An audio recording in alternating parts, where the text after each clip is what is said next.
आता आपल्या आवडत्या मालिकेचे संपूर्ण भाग मालिका प्रसारित झाल्यानंतर लगेचच पाहू शकता फक्त सन नेक्स्ट वर. भारतातील प्रेक्षकांसाठी मोफत सेवा. तू योग्य निर्णय घेतला स्वानंदी. मला खरंच तुझा अभिमान वाटतो. सरपोतदारांच्या बोलण्याला, त्यांच्या दबावाखाली तू त्यांना बळी न पडता स्वतःचा मत, स्वतःचा विचार ठामपणे त्यांच्या समोर मांडलास. याला हिम्मत लागते आणि ती हिम्मत तू दाखवलीस. I am so proud of you. तू घाबरू नकोस, मी आहे तुझ्या बरोबर. मॅम करेक्ट आहे, पण हा स्वानंदीचा निर्णय फक्त सरपोतदार सरांनाच माहिती आहे. सगळ्या जगाला तर हेच वाटतं ना की स्वानंदी रेडी आहे लग्न करायला. त्यांनी तर प्रेस कॉन्फ्रेन्स मध्ये अनाउन्स सुद्धा केलं. लेकिन अब हम शांत नहीं बैठेंगे. खूप झालं त्यांचं नाटक. सरपोतदार साहेब राजकारणासाठी, इमेज बिल्डिंग साठी स्वानंदी तुझा वापर कसा करू शकतात ग? आणि आता तर तू लग्नासाठी नकार दिलास त्यांना. सगळ्या जगाला तर वाटत असेल की स्वानंदीच दोषी आहे म्हणून. सगळे तर तुलाच नाव ठेवत असतील ना ग. सरपोतदार साहेबांसारख्या एवढ्या मोठ्या घराण्याला स्वानंदीने नकार दिला असंच वाटत असेल बघ सगळ्यांना. सरपोतदार साहेब उपकार करत होते स्वानंदीवर, पण स्वानंदीने माज दाखवला असं काय काय म्हणत असतील. वॉर्डन मॅडम, आपण आता गप्प बसायचं नाही. मग काय करायचं आपण? त्यांनी ही गोष्ट पब्लिकली अनाउन्स केली ना, मग आपण आता डायरेक्ट पब्लिकशी बोलायचं.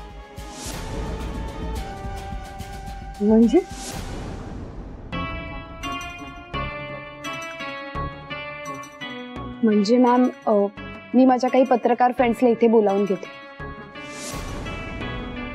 संपूर्ण जगाला कळायला हवं की सरपोतदारांनी स्वानंदीला न विचारता तिचं लग्न फिक्स केलंय. तिचा ह्या लग्नाला होकार सुद्धा नाहीये. तिच्या सिच्युएशनचा फायदा घेऊन ते राजकीय फायदा करून घेण्यासाठी हा निर्णय घेत आहेत. आणि संपूर्ण जगाला हे कळायलाच हवं. मुळात म्हणजे मणी सरांना हे कळायला हवं. मी आता लगेच कॉल करते त्यांना.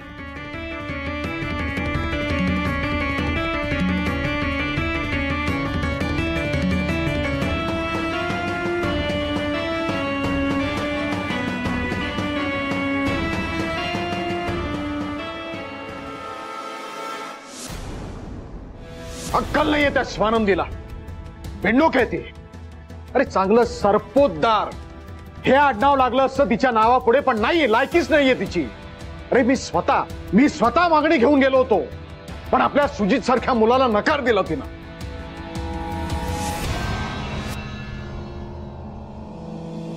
याचे काय परिणाम होतील ना याची कल्पना नाहीये तिला.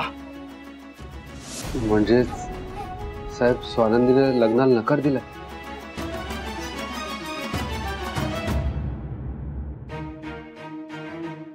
म्हणजे तुम्ही आत्ता मागणी घातली स्वानंदीला? म्हणजे तुम्ही घोषणा दिली तेव्हा स्वानंदीला काहीच कल्पना नव्हती याबद्दल? बघ, सुजितला तिने नकार दिला हे ऐकून तुलाही धक्का बसला ना? अरे कोणालाही बसेल. सरपोतदारांच्या मुलाशी लग्न करायला या मुंबईतली कोणतीही मुलगी एका पायावर तयार होईल जिला जरा जरी डोकं असेल. नाही, स्वानंदी मूर्ख आहे. आमची ऑफर तिनं नाकारली. आमची, या खासदार सरपोतदारांची ऑफर. अरे काय समजतं काय ती स्वतःला? भोगावं लागेल तिला, भोगावं लागेल.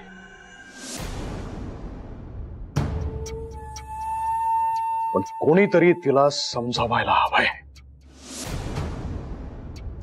मणी?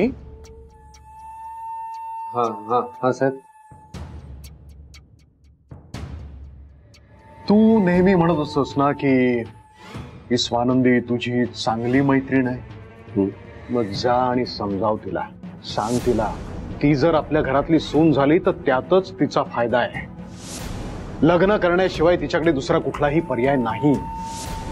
सांग तिला की बिन बापाच्या मुलाला जर तिनं जन्म दिला ना तर त्या मुलाला हा समाज कधीही स्वीकारणार नाही. बिन लग्नाची ती राहिली ना तर समाजात तोंड दाखवायला जागा राहणार नाही. हे लग्न करण्यामध्येच शहाणपण आहे.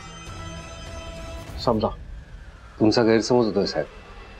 म्हणजे तुम्ही म्हणताय तसं हे जग स्वानंदीला त्रास देईल, तिचं जगणं मुश्किल करेल, पण तिची जगण्याची उमेदच तिला यातून तारून नाही. ती अख्ख्या जगाशी फाईट करू शकेल एवढी स्ट्रॉंग आहे साहेब. ती जर आत्मविश्वासाने उभी राहिली ना तर तिच्या केसालाही कोणी धक्का लावणार नाही. अभिमानाने ती तिच्या बाळाला जन्माला घालेल, त्याला मोठं करेल. आणि त्यासाठी सरपोतदार या आडनावाची गरजच नाहीये स्वानंदीला. ती या सगळ्याला फेस करून पुढे जाईल याची मला खात्री आहे. साहेब खरं तर स्वानंदीवर मी विश्वास ठेवायला होता, मी ठेवला नाही. सॉरी साहेब, मी स्वानंदीला लग्नासाठी कन्व्हिन्स नाही करणार. अरे पण मला माफ करा.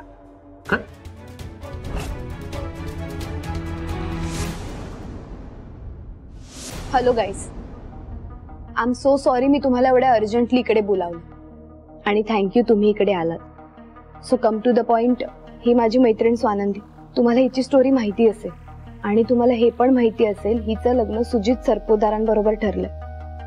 कदाचित तुमच्यामधल्या काही लोकांनी सरपोतदारांची प्रेस कॉन्फरन्स अटेंड सुद्धा केली असेल.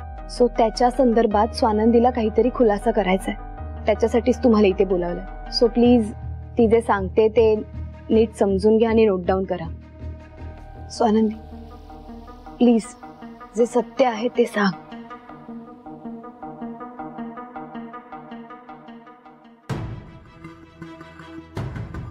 तुम्ही इथे माझी बाजू ऐकून घ्यायला आलात त्यासाठी खरंच थँक्यू. माझी आणि सुजित सरांच्या लग्नाची अनाउन्समेंट माझ्या मर्जीने झालेली नाहीये. बंद करा तुमची नाटकं. कोण आहात तुम्ही? इथे कशाला आलात? काय पाहिजे? काय पाहिजे ते मी तुला नंतर सांगतो.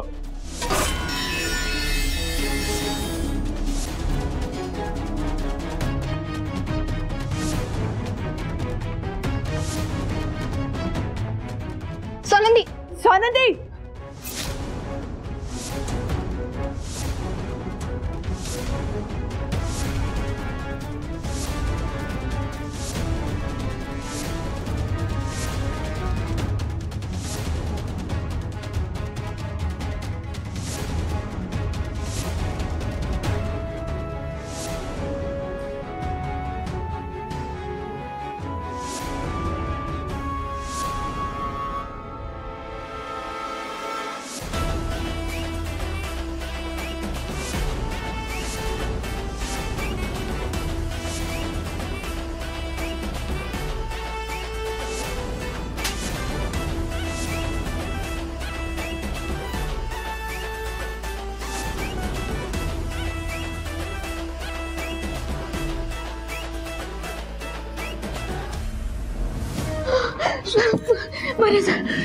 तुम्ही बसायचं.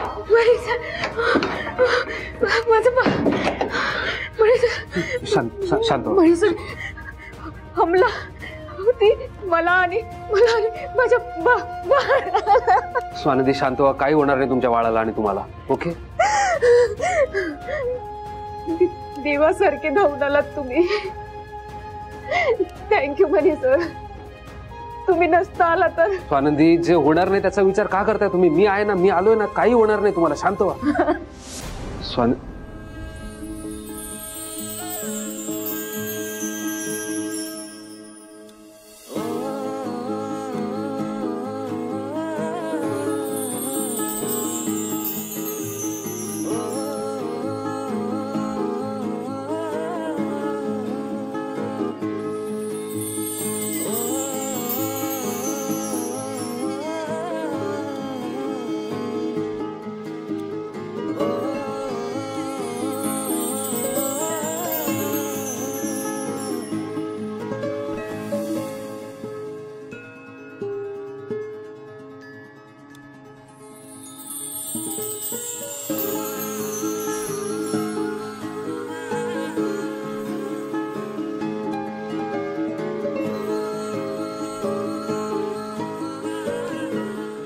शांत व्हा.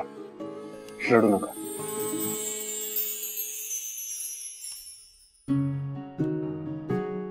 त्या दिवशी पार्टीत जे घडलं त्याचे परिणाम तुम्ही अजूनही भोगताय. पण मी तुम्हाला वचन देतो की यानंतर तुमच्या मनाविरुद्ध कोणीच कुठलीच जबरदस्ती तुमच्यावर करू शकणार नाही.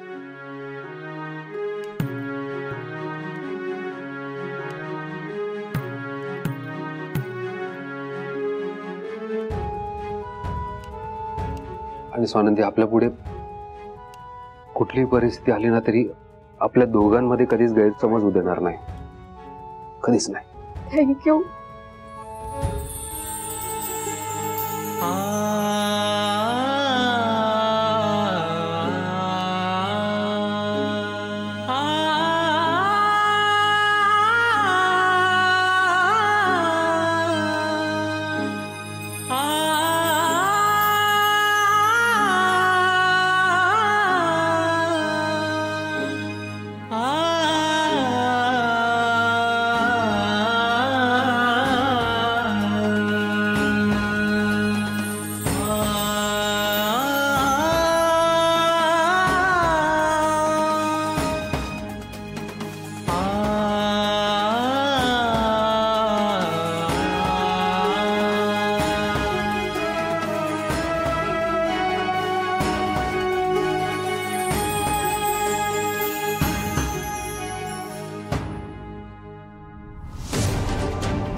स्वानंदी,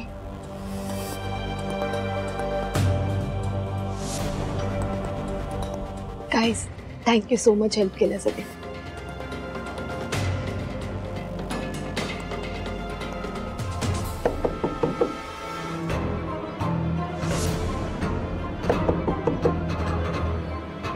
मणी सर ते गुंड आलेत मारायला. ते मारतील मला. शांत व्हा माझ्या बाळाला मारतील. काही होणार नाही. मी बोललो तुम्हाला काही होऊ देणार नाही. शांत व्हा. आणि तुम्ही असा त्रास करून घ्याल तर त्याच बाळाला त्रास होईल. शांत व्हा. बसा इथे बसा.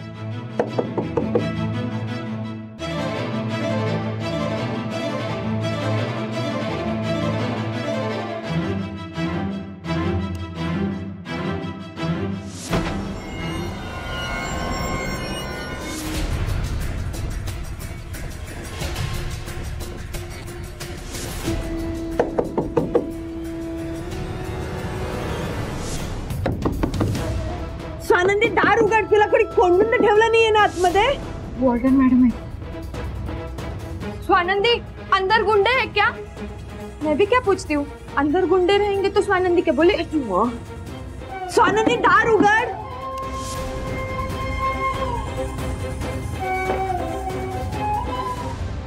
स्वानंदी, तू ठीक आहेस ना? तू बरी आहेस? तुला लागलं तर नाही ना?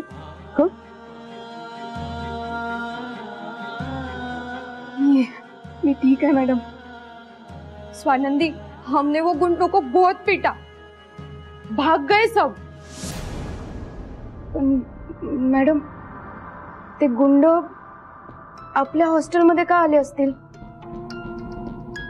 आणि ते मला मारायला? मी कोणाचं काय केलंय जे मला मारायला आले? किती भोळी आहेस यार स्वानंदी तू. जेव्हा हल्ला झाला तेव्हा आपण कुठे होतो, काय करत होतो? मीडियावाल्यांशी बोलत होतो. कशाबद्दल बोलत होतो? हेच की सरपोतदार साहेबांनी हे लग्न परस्पर ठरवलंय. या लग्नाला माझा नकार आहे. अगं मग याचा ज्याला त्रास होतोय ना त्यांनीच केलाय हा हल्ला. स्वानंदी, सरपोतदार साहेबांनी गुंड पाठवले होते.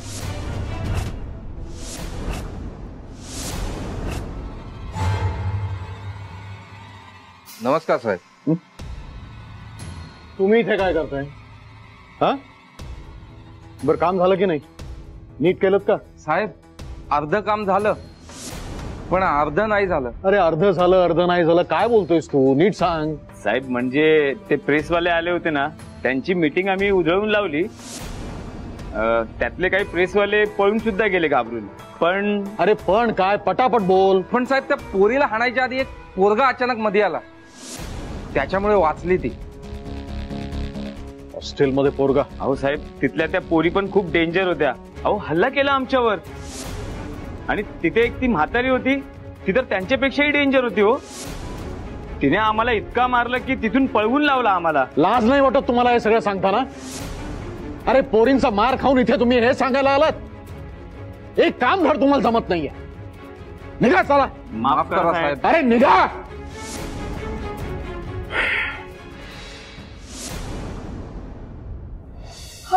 अगं कॉमन सेन्स आहे. जिथे पत्रकार सेफ नाहीयेत त्यांच्यावर हल्ला होतोय. अन्यायाविरुद्ध लढणाऱ्या त्या देशमुख मॅडम, त्यांच्या बदलीचे आदेश आलेत. अगं इथे सामान्य जनता सुद्धा सेफ नाहीये. किती घाण आहे हे राजकारण. स्वानंदी, तू उगाच ओढली जातीयस याच्यात. आणि अशा राज्यकर्त्याच्या राज्यात आपण न्यायाची अपेक्षा करतोय. सरपोतदार कुठल्याही पातळीला पडू शकतात. आणि आज तर माणुसकीला काळीमा फासला. एका गरोदर मुलीवर गुंडांकरवी हल्ला करून. नाही, मला नाही वाटत साहेब असं वागतील. मणी सर, स्वानंदी, बरं झालं मणी सर वेळेवर आले. मैं तो सोच भी नहीं सकती कि क्या हो जाता. बरोबर बोलतीये फातिमा तू. मनी सरांमुळे मी आणि माझं बाळ सुखरूप आहोत. आमच्या दोघांचाही जीव वाचला. आयुष्यभर जरी आभार मानले ना तरी कमी पडतील इतके उपकार केलेत त्यांनी माझ्यावर. वेळ पडली ना तर मी माझं संपूर्ण आयुष्य मनी सरांना देऊ शकते. इतके उपकार आहेत त्यांचे माझ्यावर.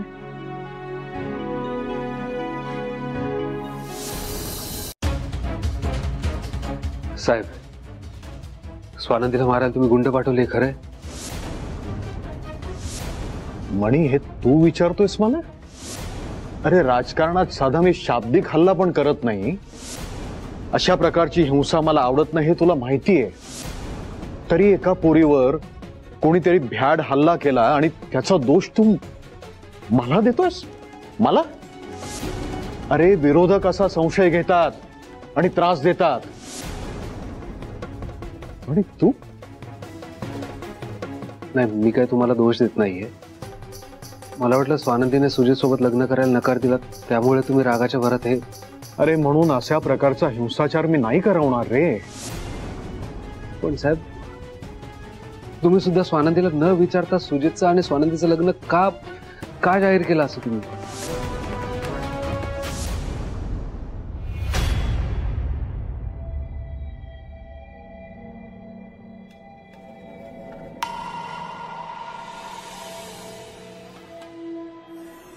हे बघ मणी, मी जरी एक राजकारणी असलो, एक लोकप्रतिनिधी असलो, बिझनेसमॅन असलो तरी सुद्धा त्याच्या पलीकडे जाऊन मी एक बाप आहे रे. बापाचा जीव मुलासाठी तिळतिळ तुटतो.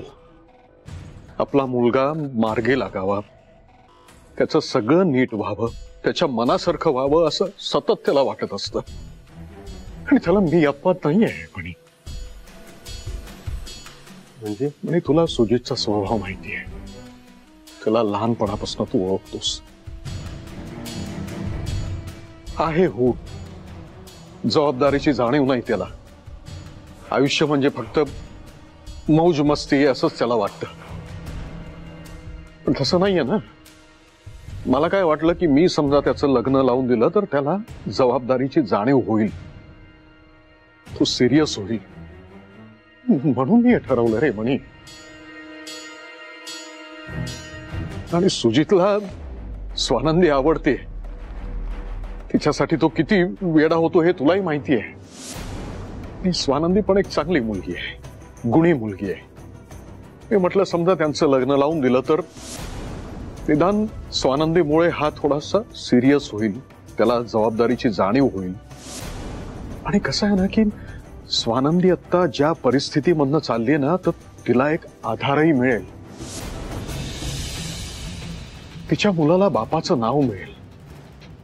जास्त महत्वाचं काय माहितीये तुला मणी? स्वानंदीला, तिच्या बाळाला कुटुंब मिळणं महत्वाचं आहे. कुटुंबाचा आधार महत्वाचा आहे. आणि जर तिचं लग्न सुजितशी झालं तर तिला कुटुंब मिळेल, सरपोतदारांचं कुटुंब. या हेतूने मी हे अनाऊन्स केलं. आणि मला त्यांना सरप्राईज द्यायचं होतं.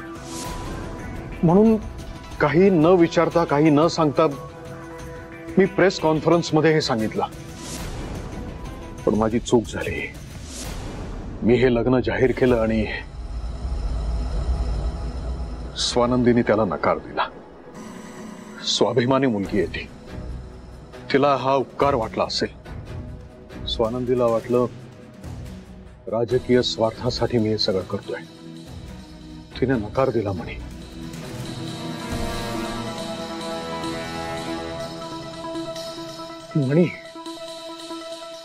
म्हणी हे लग्न नाही झालं तर माझं राजकीय करिअर संपेल. इतके दिवस मेहनत करून, इतकी वर्ष मेहनत करून मी जे राजकारणातलं माझं स्थान निर्माण केलेलं आहे, पक्षामध्ये माझी जी पत आहे, लोकांच्या मनामध्ये माझं ते स्थान आहे, स्वानंदीच्या नकारामुळे माझं राजकीय वर्चस्व संपुष्टात येईल म्हणे.